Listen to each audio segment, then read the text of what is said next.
अब तक की 5 अहम खबरें। उत्तर प्रदेश में योगी आदित्यनाथ की कैसी सरकार की ईद की नमाज अदा करने के लिए 1700 लोगों पर लग गई एफआईआर।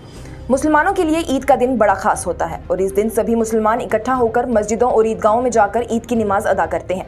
वहीं उत्तर प्रदेश में ईद की नमाज ही 1700 लोगों पर भारी पड़ गई और उन पर एफआईआर दर्ज हो गई।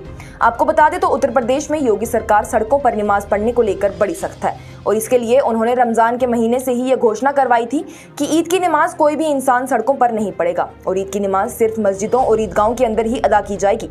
इस फैसले की घोषणा सरकार की तरफ से मस्जिदों में भी करवाई गई थी, लेकिन फिर भी बार बार घोषणा होने के बाद भी लोगों ने ईद के दिन सड़कों पर नमाज पढ़ी और वहां ट्रैफिक की आवाजाही बंद करके जाम लगा दिया, जिससे कि बाकी लोगों को काफी परेशानी का सामना करना पड़ा। इसी वाकये के बाद पुलिस ने कार्रवाई कर कानपुर के 3 थानों में 1700 लोगों के खिलाफ एफआईआर दर्ज की है।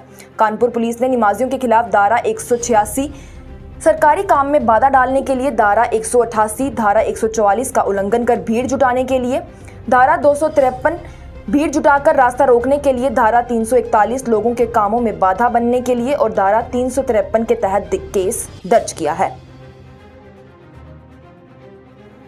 नफरत वाले भाषणों के लिए सभी राज्यों के अदालतों को सुओ मोटो एफआईआर दर्ज करने का सुप्रीम कोर्ट ने दिया आदेश। तो बोले जयराम रमेश की प्रधानमंत्री और गृह मंत्री पर होना चाहिए पहले 2 केस।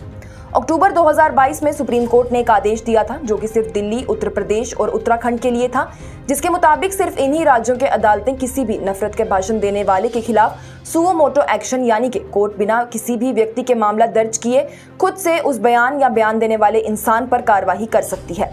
वहीं अपने इस आवेदन को आगे बढ़ाते हुए आज सुप्रीम कोर्ट ने देश के सभी स्टेट और यूटीज की अदालतों को यह आदेश दिया कि अगर उनके राज्य या यूटी में किसी भी तरह का कोई नफरती भाषण दिया जाता है तो कोर्ट बिना किसी रस्मी शिकायत के उसके खिलाफ सुओ मोटो एफआईआर दर्ज कर कार्रवाई कर सकती है। वहीं सुप्रीम कोर्ट के दिए गए इस फैसले पर कांग्रेस पार्टी के जनरल सेक्रेटरी जयराम रमेश ने सरकार पर निशाना साधते हुए ट्वीट कर लिखा कि फिर तो पहले 2 मामले प्रधानमंत्री और गृह मंत्री के खिलाफ ही दर्ज होने चाहिए। द कश्मीर फाइल मूवी के बाद अब द केरल स्टोरी में भी मुसलमानों के किरदार की पेशकशी पर पैदा हुआ विवाद। विवेक अग्निहोत्री की बनाई गई द कश्मीर फाइल मूवी ने बहुत विवाद पैदा किया था, जिससे कि कई जगहों पर सांप्रदायिक हिंसा भी भड़क उठी थी। इतना ही नहीं, द कश्मीर फाइल मूवी को लेकर बड़े बयान भी आए थे कि उसमें कश्मीर की सच्चाई को ना दिखाकर मुसलमानों के खिलाफ एक प्रोपेगेंडा बनाया जा रहा है। वहीं द कश्मीर फाइल मूवी के बाद अब सुदीप्तो सेन द्वारा निर्देशित की गई द केरल स्टोरी पर भी विवाद होना शुरू हो गया है। आपको बता दें तो द केरल स्टोरी 5 मई 2023 को रिलीज होने वाली है। इस फिल्म को विपुल अमृतलाल शाह ने प्रोड्यूस किया है और एक्ट्रेस अदा शर्मा इसमें लीड किरदार निभाती हुई नजर आएंगी। इस फिल्म में दक्षिण राज्य में लापता हुई 32,000 महिलाओं के पीछे की घटना का खुलासा किया है और बताया गया है कि कथित तौर पर इन लापता महिलाओं को कट्टरपंथी बनाकर भारत और दुनिया के तमाम आतंकी मिशनों में तैनात किया गया था। वहीं केरल विधानसभा में विपक्ष के नेता वीडी सतीशन ने फिल्म निर्माताओं के सभी दावों को खारिज करते हुए कहा कि इस फिल्म का इरादा अंतर्राष्ट्रीय स्तर पर केरल राज्य की छवि को खराब करना है। वीडी सतीशन ने कहा कि ऐसी फिल्मों के प्रदर्शन की इजाजत नहीं दी जानी चाहिए जो झूठा दावा करती हैं कि केरल में 32,000 महिलाओं ने धर्म परिवर्तन कर इस्लाम अपनाया और फिर आईएसआईएस की सदस्य बन गई। सतीशन ने एक बयान में कहा कि फिल्म का ट्रेलर ही बताता है कि फिल्म क्या कहना चाह रही है। ये माइनॉरिटीज पर इल्जाम लगाकर समाज में दरार पैदा करने के संघ के एजेंडे को लागू करने का हिस्सा है और अगर किसी को ऐसा लगता है कि इस तरह जहर उगलकर केरल को तोड़ा जा सकता है तो मैं बता दूं कि इसके खिलाफ राज्य एक साथ खड़ा है। धरने पर बैठे रेसलर्स को लेकर पीटी उषा ने दिया बयान तो महबूबा मुफ्ती समेत बड़े दिग्गज नेताओं ने साधा उन पर तनकीदों का तीर कमान।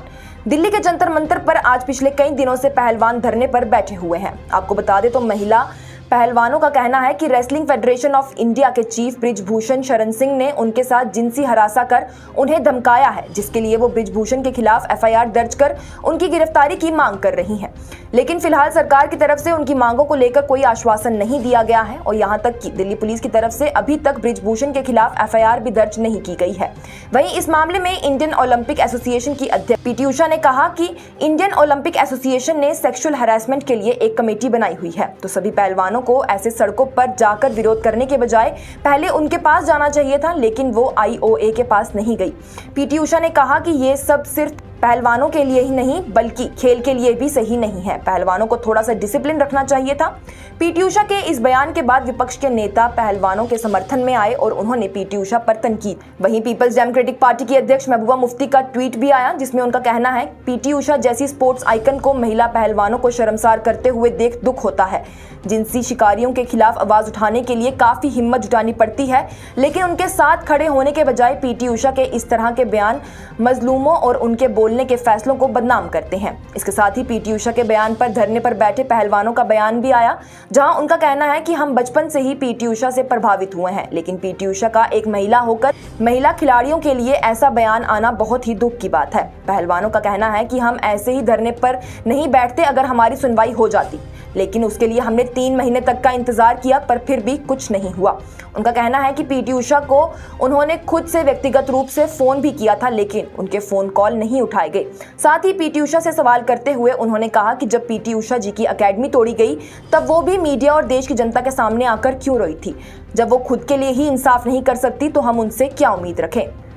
मनी लॉन्ड्रिंग केस में मनीष सिसोदिया को नहीं मिली इस बार भी राहत। दिल्ली के पूर्व उप मुख्यमंत्री मनीष सिसोदिया को एक बार फिर कोर्ट से कोई राहत नहीं मिली है। आपको बता दें तो मनीष सिसोदिया के खिलाफ मनी लॉन्ड्रिंग केस चल रहा है, जिसके चलते उन्होंने जमानत के लिए दिल्ली राउज एवेन्यू कोर्ट में याचिका दायर की थी। वहीं सूत्रों के अनुसार उनकी जमानत की अर्जी को राउज एवेन्यू कोर्ट ने खारिज कर दिया है। आपको बता दें तो ईडी ने मनीष सिसोदिया को 9 मार्च को शराब नीति घोटाले के मामले में गिरफ्तार किया था। वहीं इस कार्रवाई के दौरान ईडी ने यह भी कहा कि मनीष सिसोदिया ने अपने खिलाफ सबूत मिटाने के लिए 14 मोबाइल फोन नष्ट किए थे, जिनमें से सिर्फ 2 ही बरामद किए गए। और यहां तक कि यह भी कहा गया था कि आम आदमी पार्टी के नेता मनीष सिसोदिया ने उन सिम कार्ड और मोबाइल फोन का इस्तेमाल किया है जो किसी और इंसान के नाम से खरीदे गए थे।